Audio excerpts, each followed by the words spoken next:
एक अंधेरी और तूफानी रात थी। एहसन और उसके दो दोस्त सारा और अली एक पुरानी और खाली हवेली के सामने खड़े थे। ये हवेली बहुत पुरानी और खतरनाक थी और लोग कहते थे कि वहाँ से रात को अजीब आवाज़ें आती हैं। एहसन ने डरते डरते कहा, मुझे ये आइडिया अच्छा नहीं लग रहा, चलो वापस चलते हैं। अरे कुछ नहीं होता, ये बस लोगों की अफवाहें। चलो अंदर चलते हैं और देखते हैं असल में है क्या। अगर हम तीनों मिलकर अंदर जाएंगे तो हमें डरने की जरूरत नहीं है। इस तरह तीनों दोस्तों ने अंदर जाने का फैसला किया। जब उन्होंने हवेली का दरवाज़ा खोला तो अंधेरे में से एक ठंडी हवा का झोंका आया। अंदर सब कुछ पुराना था, दीवारें पुरानी और टूट चुकी थी और हर जगह धूल थी। अचानक एक आवाज़ आई, कौन है जो मेरी हवेली में आया? एहसन ने अपनी जगह से हिलकर कहा, ये आवाज़ आप लोगों ने सुनी? सारा और अली दोनों ने सर हिलाकर हाँ में जवाब दिया। तीनों डरे हुए थे, लेकिन उन्होंने अपने सफ़र का आगाज़ जारी रखा।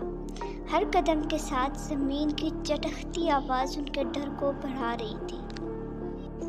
तीनों दोस्त हवेली के एक बड़े कमरे में पहुंचे, जहां दीवार पर एक बहुत पुरानी तस्वीर लगी थी। तस्वीर में एक अजीब शख्स था जो गुस्से से देख रहा था। अली ने तस्वीर को देखा और हंसकर बोला, लगता है ये इस हवेली का मालिक होगा। मगर जैसे ही उसने तस्वीर को हाथ लगाया, तस्वीर का चेहरा धीरे धीरे हिलने लगा और उसकी आंखों से खून के आंसू गिरने लगे। सारा चिल्लाते हुए बोली, अरे ये क्या हो रहा है? चलो हम यहाँ से निकलते हैं। तीनों दोस्तों ने जल्दी से भागना शुरू किया, लेकिन जैसे ही उन्होंने दरवाज़ा खोलने की कोशिश की, दरवाज़ा बंद हो गया। अब वो पूरी हवेली में कैद हो चुके थे। एहसन ने डर से कहा, अब हमारा क्या होगा?